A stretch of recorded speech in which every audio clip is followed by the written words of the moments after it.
ವೀರ ಸೈನ್ಯಗೆ ಜೈ ಜವಾನ್ ಜೈ ಕಿಸಾನ್ ಜೈ ಜವಾನ್ ಜೈ ಕಿಸಾನ್. ಬೇಕೇ ಬೇಕು ನ್ಯಾಯ ಬೇಕು, ಬೇಕೇ ಬೇಕು ನ್ಯಾಯ ಬೇಕು. ಎಲ್ಲಿಯವರೆಗೂ ಹೋರಾಟ ಗೆಲ್ಲುವವರೆಗೆ ಹೋರಾಟ, ಎಲ್ಲಿಯವರೆಗೂ ಹೋರಾಟ ಗೆಲ್ಲುವವರೆಗೆ ಹೋರಾಟ. ಹೇಳಿ ಬನಾವಟಿ ಹೇಳಿ ನಮಗೆ ಮೋಸ ಮಾಡಿ ಹೊಲ ತೊಗೊಂಡಾರ. ಮತ್ತು ಅದು ನೀರಾವರಿ ಅಡ್ಯಾಕೆ ಬಂದಾಗ ಸರ್ವೆ ಮಾಡಾಗ ಏನು ಹೇಳಿದ್ರು ನೀರಾವರಿ ಬರ್ತಾವೆ ನಿಮ್ಮ ಊರಿಗೆ ಅಂತೇಳಿ ಮೋಸ ಮಾಡಿ ADB ತೊಗೊಂಡು ಬಂದಾರ ಮೊದಲೇ. ಈಗ ಹಂತವಾಗಿ ದುಡ್ಡು ಕೊಟ್ಟಾರೆ. ಅವು ದುಡ್ಡು ಕೊಡಾಗ 7 ಲಕ್ಷ ಕೊಟ್ಟಾರ. ಈಗ 40 ಲಕ್ಷ ಭೂಮಿ ಹೇಳ್ತಾರ. ಭೂಮಿ ಎಲ್ಲಿ ಸಿಗ್ಬೇಕು ರೀ? ಭೂಮಿ ಆ ರೊಕ್ಕಕ್ಕೆ ಇದಕ್ಕೆ ಸಂಬಂಧ. ಸೋಮಣ್ಣ ರೈತ ಸಂಘ ಅಧ್ಯಕ್ಷರು ಮತ್ತು ರಾಹುಲ್ ಕುಕ್ಕಡ್ಯನವರು ಅವರೆಲ್ಲ ನಮಗೆ ಸಪೋರ್ಟ್ ಕೊಟ್ರೆ. ಇಲ್ಲಿ ಏನಾಗೈತೆ ಅಂದ್ರೆ ಅವ್ರಿಗೆ ನಾನು ತುಂಬ ಧನ್ಯವಾದ ಹೇಳ್ತಿದ್ದೆ. ನಮ್ದು ಏನಾಗೈತೆ ಅಂದ್ರೆ ಮುಳವಾಡ್ದಾಗ 2 ಎಕರೆ 1 ಎಕರೆ ಜಮೀನು ಇರ್ತಾವೆ ರೈತರು. ಆ ಜಮೀನು ಕಳ್ಕೊಂಡು ರೈತರು ಏನು ಮಾಡ್ಯಾರ, ಆ ಹೊಲದಾಗ ಮನೆಗಳದಾವೆ. ಊರಾಗಂತೂ ಅವ್ರ ಜಾಗನೂ ಇಲ್ಲ, ಮನೆಯೂ ಇಲ್ಲ. ಈಗ ಅವ್ರು ಜಮೀನು ಕಳ್ಕೊಂಡ್ರು ಅಂದ್ರೆ ಇವ್ರು ನಾಳೆ ಅಂತಾರೆ ರೊಕ್ಕ ಕೊಟ್ಟು ಹೊರಗೆ ಹೋಗುತ್ತಾರೆ. ಇವ್ರು ಏನು ಮಾಡಿ ಹಂತವಾಗಿ ಪೇಮೆಂಟ್ ಮಾಡ್ಯಾರ. ಪೇಮೆಂಟ್ ಮಾಡೋದ್ರಿಂದ ಆ ರೊಕ್ಕ ಉಳಿದಿಲ್ಲ ರೈತರಿಗೆ. ಈ ಸತ್ ಬೇರೆ ಕಡೆ ಊರಾಗ ಒಂದು ಪ್ಲಾಟ್ ತೊಗೊಳಕ್ಕೂ ಅವಕಾಶ ಇಲ್ಲ. ಅವ್ರು ಇವತ್ತು ಏನು ಮಾಡ್ಬೇಕಾಯ್ತಿ, ರೋಡ್ ಮ್ಯಾಗ ಜೀವನ ಮಾಡ್ಬೇಕು. ನಾಳೆ ಇವರು ಅಲ್ಲಿ ಬಿಟ್ಟು ಎಬ್ಸಿದ್ರೆ ರೋಡ್ ಮ್ಯಾಗ ಜೀವನ ಮಾಡ್ಬೇಕು. ಮತ್ತು 2000 ಇಲ್ಲ ಅವೇ ಕಚ್ಚೆ ಜಮೀನುಗಳದಾವೆ, 40 ಭೂಮಿಗಳನ್ನೂ ಅದಾವೆ. ಅವೆಲ್ಲ ಕಂಡಾಕ್ಟ್ ದೊಡ್ಡ ಕಿಮ್ಮತ್ತಿನ. ಈಗ ಅವ್ರು 7 9 ಕೊಟ್ಟಿರೋದು ಅವ್ರ ಪರಿಸ್ಥಿತಿ ಏನಕ್ಕೈತಿ ಅವ್ರಿಗೆ ನೋಡಿ ಅದನ್ನು ಸರಿಯಾದ ರೀತಿಯಿಂದ ಕಾನೂನದಾಗ ಒಳ್ಳೆಯ ಅನುಗುಣವಾಗಿ ಮಾಡಿಕೊಡ್ಬೇಕಂತ ನಮ್ಮ ಒಂದು ಉದ್ದೇಶ. ಮುಳವಾಡ ಗ್ರಾಮದಲ್ಲಿ ಏನು KIDB ಅವರು 2010ರಲ್ಲಿ ಏನು ಭೂಮಿಯ ವಶಪಡಿಸ್ಕೊಂಡಿದ್ರು. ಆದರೆ ಇಲ್ಲಿ ತನಕ ಕೂಡ ರೈತರಿಗೆ ಸೂಕ್ತವಾದ ಪರಿಹಾರ ಕೊಟ್ಟಿಲ್ಲ.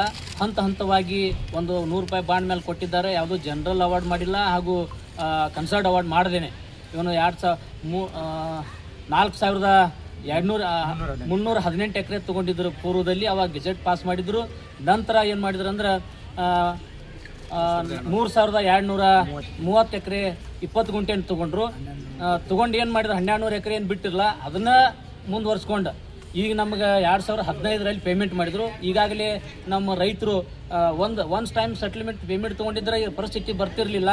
ರೈತರು ಅಲ್ಲಿ ನೀರಾವರಿ ಬರೋಂಗಿಲ್ಲ ಅಂತೇಳಿ ಮೋಸ ಮಾಡಿ ಅವಾಗ ನಮಗೆ ರೈತರ ಮಕ್ಕಳಿಗೆ ಒಳ್ಳೇದಾಕೈತೆ ಅಂತೇಳಿ ಭೂಮಿ ಕಳ್ಕೊಂಡ್ವಿ. ಆದರೆ ಇವತ್ತು 15 ವರ್ಷ ಆಯ್ತು, ಅಲ್ಲಿ ಯಾವುದೂ ಫ್ಯಾಕ್ಟ್ರಿನಿಲ್ಲ, ಏನಿಲ್ಲ, ಏನೂ ಬಂದಿಲ್ಲ. ಹೀಗಾಗಿ ರೈತರು ಭಾಳ ಈ ಕಡೆ ಭೂಮಿನೂ ಕಳ್ಕೊಂಡಿವಿ, ರೈತರ ಮಕ್ಕಳು ನೌಕರಿನೂ ಇಲ್ಲ. ಹೀಗಾಗಿ ರೈತರು ಭಾಳ ಮೋಸ ಆಗೈತಿ. ಅದಕ್ಕಾಗಿ ಮಾನ್ಯ ಜಿಲ್ಲಾಧಿಕಾರಿಗಳು ಎಲ್ಲ ರೈತರ ಸಮ್ಮುಖದಲ್ಲಿ KIDB ಅಧಿಕಾರಿಗಳನ್ನು ಕರೆಸಿದ್ರು. ಆದರೆ ನಾವು ಏನು 2013ರಲ್ಲಿ ಏನು ಕೋರ್ಟ್ ಒಂದು ಆದೇಶ ಮಾಡ್ತೈತಿ, ಆ ಆದೇಶ ಪ್ರಕಾರ ನಮ್ಗೆ ಪರಿಹಾರ ಕೊಡ್ಬೇಕಂತೇಳಿ ಎಲ್ಲ ರೈತರು ಪಟ್ಟು ಹಿಡಿದು ಇವತ್ತಿಗೆ ಕೋಲಾರ ತಹಶೀಲ್ದಾರ್ ಕಚೇರಿ ಎದುರುಗಡೆ 17 ದಿನ ಅಹೋರಾತ್ರಿ ಸತ್ಯಾಗ್ರಹವನ್ನು ಮಾಡ್ತಾ ಇದ್ದೀವಿ. ಅದಕ್ಕಾಗಿ ಇನ್ನೂ 4 ದಿನದಲ್ಲಿ KIDB ಅಧಿಕಾರಿಗಳನ್ನು ಭರವಸೆ ಕೊಟ್ಟಿದ್ದಾರೆ. ಅದಾಗದೆ ಹೋದರೆ ಉಗ್ರವಾದ ಹೋರಾಟ ಮಾಡ್ತೀವಿ ಅಂತೇಳಿ ಮಾಧ್ಯಮದ ಮುಖಾಂತರ ನಾವು ಎಚ್ಚರಿಕೆಯನ್ನು ಕೊಡ್ತಾ ಇದ್ದೀವಿ.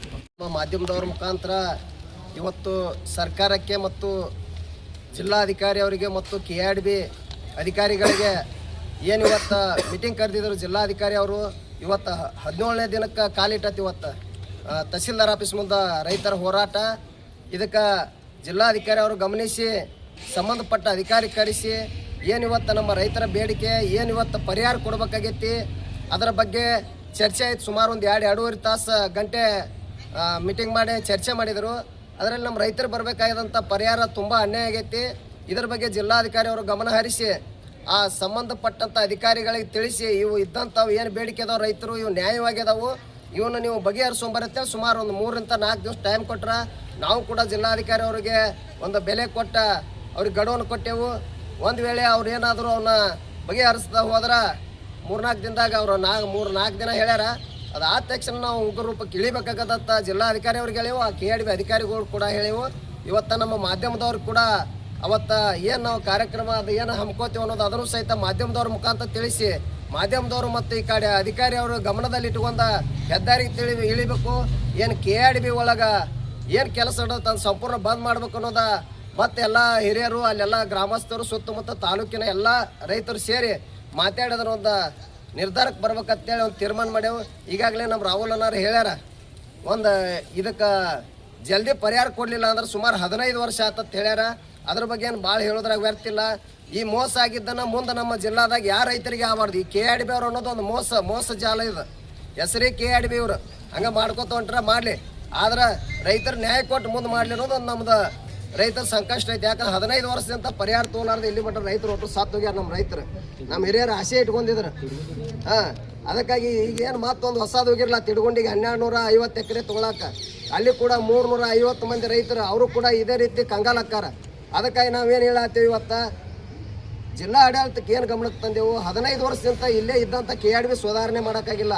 ನಮ್ಮ ರೈತರ ಜಮೀನು ಹೋಗ್ಯಾವ, ನಮ್ಮ ಮಕ್ಕಳಿಗೆ ನಮ್ಮ ಅಣ್ಣತಮ್ಮರಿಗೆ ನೌಕರಿ ಕೊಡೋಕ್ಕೂ ಆಗಿಲ್ಲ. ಮತ್ತು ಇಲ್ಲಿ ಫಲವತ್ತಾದ ಭೂಮಿಯನ್ನು ಕೋಟ್ಯಾಂತರ ರೂಪಾಯಿ ಖರ್ಚು ಮಾಡಿ ಎಷ್ಟೋ ಸಾವಿರ ಕೋಟಿ ಖರ್ಚು ಮಾಡಿ ಕೆನಾಲ್ ನೀರನ್ನು ತಂದ ಈ ಬಿಜಾಪುರ ಜಿಲ್ಲೆದೊಳಗೆ ಬಿಟ್ಟರೆ ಇಲ್ಲಿ ಬೋರು ಬಾವಿಯಾಗಿ ಅಲ್ಲಿ ಫಲವತ್ತಾದ ಭೂಮಿ ಐತಿ. ಇವತ್ತು ಯಾವ ರೀತಿ ತಿಡ್ಗೊಂಡಿ ಒಳಗೆ ಅಲ್ಲಿ ಕೂಡ ನೀವು ಚಲೋ ಭೂಮಿ ಕಸ್ಕೊಂಡ್ರಿ ಅಂದ್ರೆ ರೈತ ಉಳಿಬೇಕು ಹೆಂಗೆ?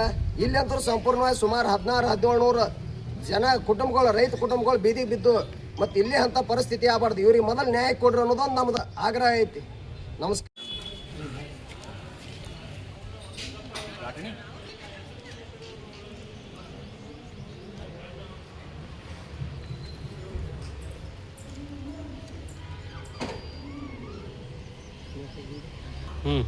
ಬೇಕೇ ಬೇಕು, ಇಲ್ಲಿಯವರೆಗೂ ಹೋರಾಟ, ಮೋಸ ಮಾಡಿದ KRDBಗೆ ಬೇಕೇ ಬೇಕು, ಬೇಕೇ ಬೇಕು, ನ್ಯಾಯ ಬೇಕು.